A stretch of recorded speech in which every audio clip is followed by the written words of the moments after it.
ادبی دنیا کو آپ لوگ جانتے ہیں کہ اس میں تعلقات میں نشیب و فراز آتے رہتے ہیں. اس کے ذمہ دار دو لوگ نہیں ہوتے، آس پاس کے لوگ ہوتے ہیں ہمیشہ. جن کی دال نہیں گل رہی ہوتی تو اس طرح کوشش کرتے ہیں کہ کوئی صورت بنائی جائے.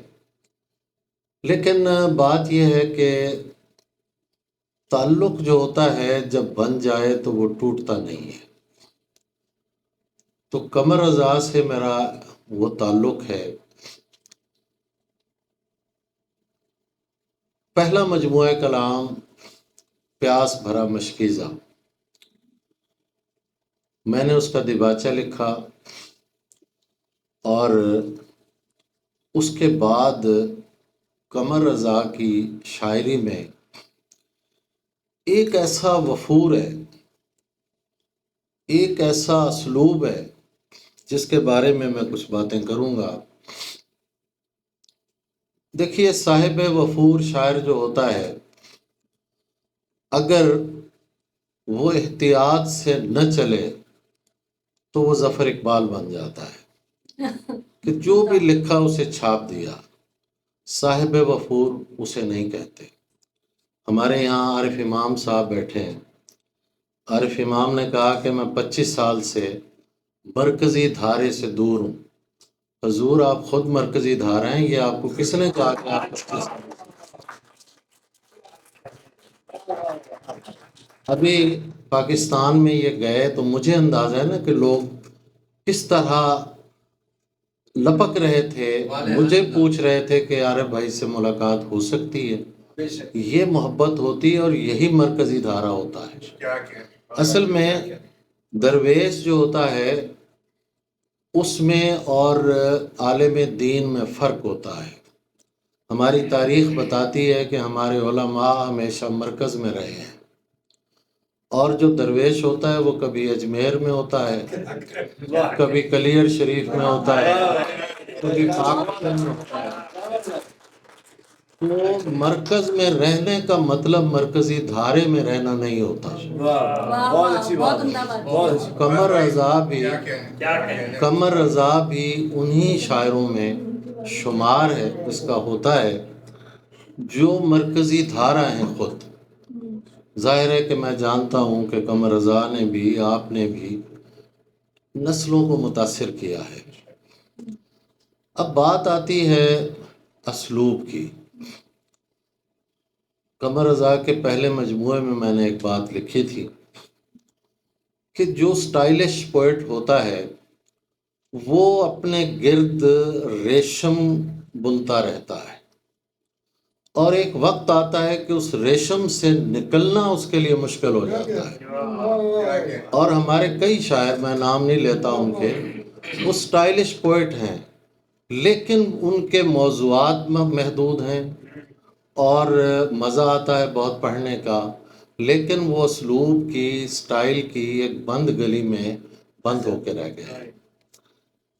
لیکن اگر کسی سٹائلش پوئٹ کے پاس وفور کی نعمت ہو تو میں سمجھتا ہوں کہ وہ اس اسلوب کو بریک بھی کرتا ہے، اس اسلوب پر قائم بھی رہتا ہے، اور اس میں نئے موضوعات بھی لاتا ہے. یہی وجہ ہے کہ قمر رضا لکھتا ہے، بہت لکھتا ہے، اور شاید اس کو اللہ کریم نے ایک ایسا آشوب ذات دیا ہے، ایک ایسی تنہائی دی ہے جو اس سے بیان ہو کر بھی بیان نہیں ہو رہی. مجید امجد کہتے ہیں نا کہ شب رفتہ کا دیباچہ لکھتے ہوئے جو نظم لکھی مجید امجد نے، تو اس نے کہا کہ 20 برس کی کاوش پہم، ایک یہی اظہار کی حسرت. تو اتنا کچھ لکھ کے بھی ایک اظہار کی حسرت جو ہے یہ آدمی کو آگے بڑھاتی ہے. ہم جس معاشرے میں رہ رہے ہیں، یہاں 4 غزلیں لکھ کے لوگ اپنے آپ کو غالب سے کوئی 3-4 انچ چھوٹا شاعر سمجھتے ہیں سر۔ مطلب یہ بھی ان کی مہربانی ہے۔ اگر وہ اس سے بھی بڑا کہہ دیں، ہیں ایسے لوگ جو دعویٰ کرتے ہیں، ہم فیس بک پہ دیکھتے رہتے ہیں، تو کوئی کسی کا کچھ نہیں بگاڑ سکتا۔ خیر، اس سے پہلے کہ میں کسی اور طرف نکل جاؤں، قمر رضا کی مثال ساون کی جھڑی کی طرح ہے، کھل کر برس کے بھی لگتا ہے کہ ابھی اس نے برسنا ہے۔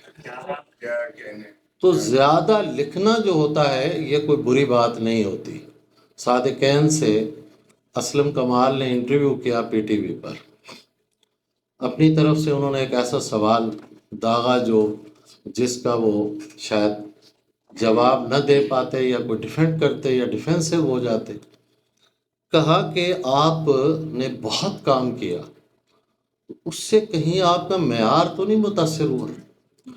تو صادقین کہتے ہیں، میاں دریا میں اگر زیادہ پانی آ جائے تو اس کا یہ مطلب تھوڑی ہے کہ وہ کھاری پانی ہے۔ تو یہ تو ایک وفور کی بات ہے، اللہ کریم جس کو عطا کر دے۔ تو قمر رضا ایک سٹائلش شاعر ہے، اور ایسا شاعر ہے جس کا سفر آگے سے آگے کی طرف ہے، اور وہ تنہائی جس کا آغاز اس کے شروع کے مجموعے میں بھی ہے، میں آپ اپنی حراست میں دن گزارتا ہوں۔ اگر اس کلید کو لے کے ہم چل پڑیں تو ہمیں اندازہ ہوتا ہے کہ وہ اپنی حراست کو کس کس رنگ سے بیان کرتا ہے، اور پھر وہ بات کھل کر جو ہمارے سامنے آتی ہے وہ ایک کمرے کی تنہائی کی صورت میں آتی ہے۔ غالب نے کہا تھا کہ ورق تمام ہوا اور مدح باقی ہے، سفینہ چاہیے اس بحر بے کراں کے لیے۔ اور اسی غزل میں کہا، کچھ اور چاہیے وسعت میرے بیاں کے لیے۔ مجھے یقین ہے کہ غالب بھی اگر آج ہوتا تو وہ ضرور نثری نظم لکھتا، کیونکہ اندر کا جو ایک طوفان ہے، اسے دکھ کہیں، اسے غم کہیں، اسے روح کا بحران کہیں، اسے تنہائی کہیں، جو بھی کہیں، بھائی وہ لفظوں میں بیان کرنا بہت مشکل ہو جاتا ہے بڑے آدمی کے لیے۔ بالآخر وہ کسی اور میڈیم کی طرف جاتا ہے۔ جیسے نینا کو میں پڑھتا رہتا ہوں ادھر ادھر، لیکن زیادہ نہیں میں پڑھ سکا۔ یہی وجہ ہے کہ وہ نظم بھی لکھتی ہے، غزل بھی کہتی ہے، اور اسے ناول لکھنا پڑا۔ اسی طرح قمر رضا شہزاد کو نثری نظم کی طرف جانا پڑا۔ اگر اس کی شاعری کے ماحول کو دیکھنا ہو، اس کے موضوعات کو دیکھنا ہو، تو وہ موضوعات بڑی الیبوریٹ ہوتے ہیں اس کی نظموں میں۔ اور نثری نظم ایک الگ سبجیکٹ ہے، اس پہ اس وقت بات کا موقع نہیں ہے، لیکن میں سمجھتا ہوں کہ نثری نظم کہنا یہ غزل سے زیادہ مشکل کام ہے۔ میں شروع میں اسے نہیں تسلیم کرتا تھا، لیکن آہستہ آہستہ اس کو میں نے پڑھنا شروع کیا۔ اس کا ایک ایسا آہنگ ہے جو ہم محسوس کر سکتے ہیں، لیکن اسے ہم ڈرا نہیں کر سکتے، اس کی عروضی ترتیب نہیں بتا سکتے۔ اس میں آپ کو واضح ایک چیز ہے جو اپنی طرف کھینچتی ہے، جو نثر سے مختلف ہے۔ میں تو یہ بھی کہتا ہوں اس کا نام نظم کیوں رکھا جاتا ہے، کیا ضرورت ہے؟ نثری نظم ہے، نثری بھی نہیں کہنا چاہیے، نظم ہے، اور وہ اس کا آہنگ ہے جو اسے نظم میں ایک انتظام میں لاتا ہے، اس لیے یہ نظم کہلاتی ہے۔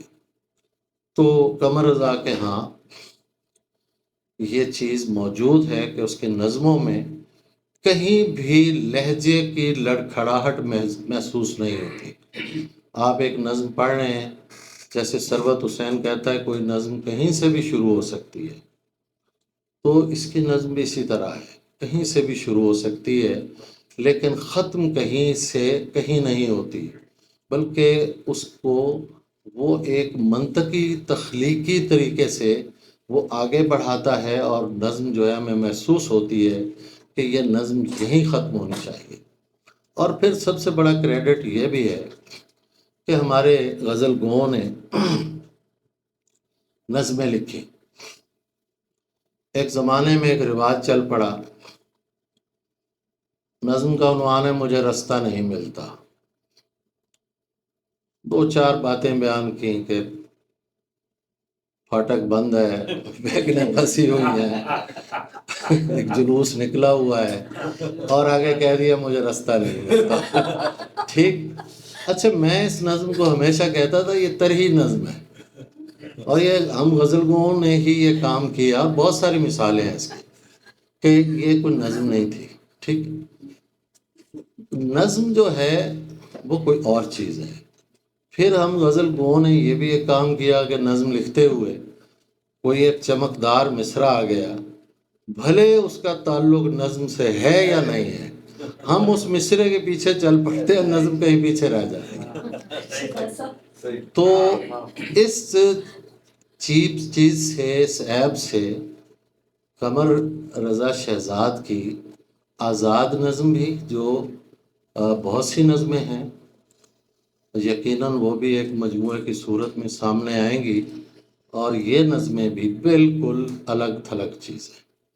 تو ایک شخصیت کے تخلیقی تنوع کو اگر دیکھنا ہے تو پھر ان سب پہلوؤں سے ہمیں اس کا جائزہ لینا پڑے گا۔ قمر رضا میرے ہم عصروں میں بہت معتبر شاعر ہے اور میرے بہت دل کے قریب ہے۔ بہت شکریہ۔ کی جو ہماری تقریب ہے آدھا گھنٹہ لیٹ شروع ہوئی بوجہ،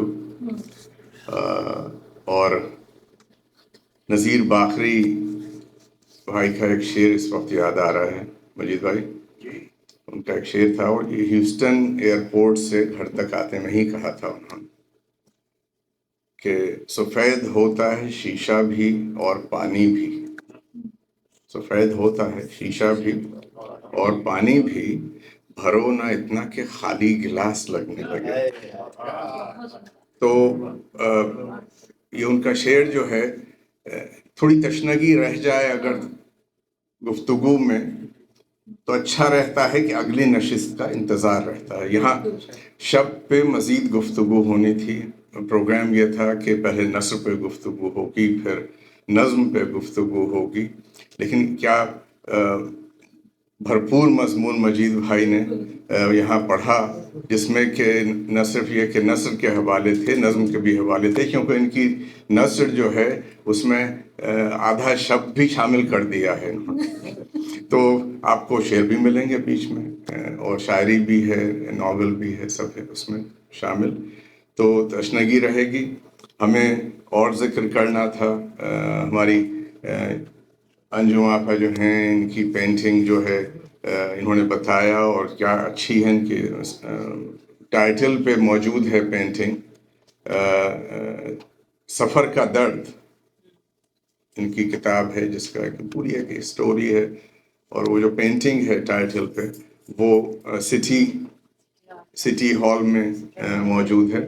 تو یہاں پہ بھرپور گفتگو ہوئی آج کی، اور ہم نہیں چاہتے کہ مزید اس کو طویل کیا جائے۔ شبد پہ مجید بھائی نے لکھا ہے، وہ آپ تک پہنچے گا۔ شبد پہ ہمارے عارف بھائی نے مزید ان کے کامنٹس ہیں، وہ بھی پہنچیں گے، لیکن یہ تقاریب ہوتی رہیں گی انشاءاللہ۔ اور اگر یہاں پہ آپ روبرو نہ صحیح، آن لائن یہ تقاریب جاری رہیں گی، باسط بھائی کرتے رہیں گے، امریکن اردو ٹیلی ویژن کے اسٹوڈیو سے ملاقاتیں ہوتی رہیں گی۔ ہمارے اس انٹرنیشنل آرٹ سوسائٹی کے چیئرمین ہیں، یہ کہتے ہیں کہ میں چارٹرڈ اکاؤنٹنٹ تھا، لیکن اردو میں کیونکہ اب میں انٹرنیشنل آرٹ سوسائٹی کا چیئرمین ہوں تو اب میں اسے کہوں گا کہ میں منشی ہوں، لیکن یہ منشی نہیں ہے، چارٹرڈ اکاؤنٹنٹ ہیں۔ فیاض بھائی آئے اور تقریب کے اختتام کا اعلان کیجیے، تشریف لائیے۔ سچی بات ہے۔ السلام علیکم۔ بات یہ ہے کہ میں نے آج تک یہ ایسی تقریب اٹینڈ نہیں کی۔ دس از مائی فرسٹ ایکسپیرینس کہ کتاب کی رونمائی ہو رہی ہے، کس طرح باتیں ہو رہی ہے۔